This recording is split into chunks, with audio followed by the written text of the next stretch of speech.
This is my Phalaenopsis schilleriana, which is a species orchid. And I actually have I probably have maybe 3 Phalaenopsis schilleriana in my collection, maybe a couple more. And they bring a lot to the Phalaenopsis orchid sort of breeding on just a number of levels. The thing I really want to focus on just in the early part of this video is that this particular individual is special and really one of my favorite orchids in my entire collection because of a mutation in its genes that gives it extremely rounded leaves that grow in an incredibly compact form. And obviously the other thing about the schilleriana is that schilleriana are grown for and known for these incredibly elaborate leaf markings. And so what you get with this particular individual is an extremely beautiful set of leaf markings on extremely rounded leaves. And so this individual is actually just, this girl is extremely gorgeous, just even when she is unbloomed. And I have had her now probably for a couple of years, maybe. I grew out both of those top leaves. When I got her, she just had the 4. Now she's got 6. And so honestly, I didn't care if she ever bloomed. For me, what I thought was special was just her absolutely gorgeous form. But she did bloom for me. I had no idea what her flowers would look like. But she actually has just beautiful soft pink and white schilleriana flowers. And if you can get in close enough, and good, the camera is showing this, you can see they're like Monet paintings. They are actually thousands of little dots that give the effect. And the flower shape is gorgeous. What often is done with schilleriana to make the commercial orchids that you see at the grocery store today is it's crossed with amabilis for size and duration and hardiness.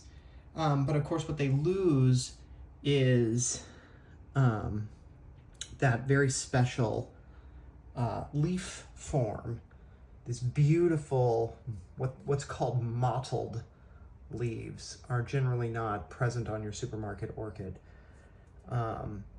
So, you know, what I actually love the mottled leaves, I think that they give the plant so much more personality, and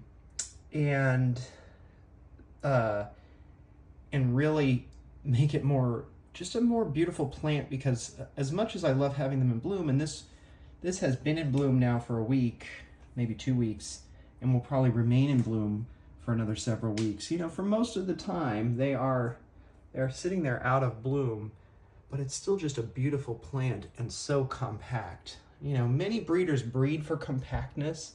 They don't like the larger size of the gigantea and some of just the larger sizes that Phalaenopsis can become. But, you know, for me, I actually don't mind the size, but I do love the mottled leaves and the roundness. You know, I think rounded leaves are very cute, as do many people, I think. So schilleriana can come in a very different form, and you'll see on the market schilleriana with these extremely long, thin leaves. So it's a very unusual mutation. So you can do a lot. Schilleriana is the backbone of sort of modern complex orchid, Phalaenopsis orchid breeding. And I've let this one grow, by the way, in its ordinary habit, which as you can see is down. So I'm getting a really nice wild type sort of effect. You can obviously train these flower spikes not to grow down and toward the light, but rather to grow up. But this, of course, is how it would grow in the wild. because it would be hanging from a tree. So this is a much more normal growth habit. So this is really what you might actually see if you ever encountered this orchid out in nature. So this has gone on for a while. I'll just wrap it up. This is my Phalaenopsis schilleriana. I'll say for orchid care, it's a delight to care for. I water it maybe once a week, maybe once every 2 weeks.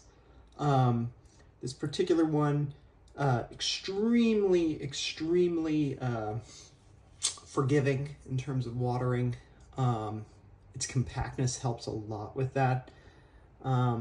So right now, it's almost always had growing root tips. Right now, the root tips are not growing because it is taking everything that this little plant has to put out this many blooms.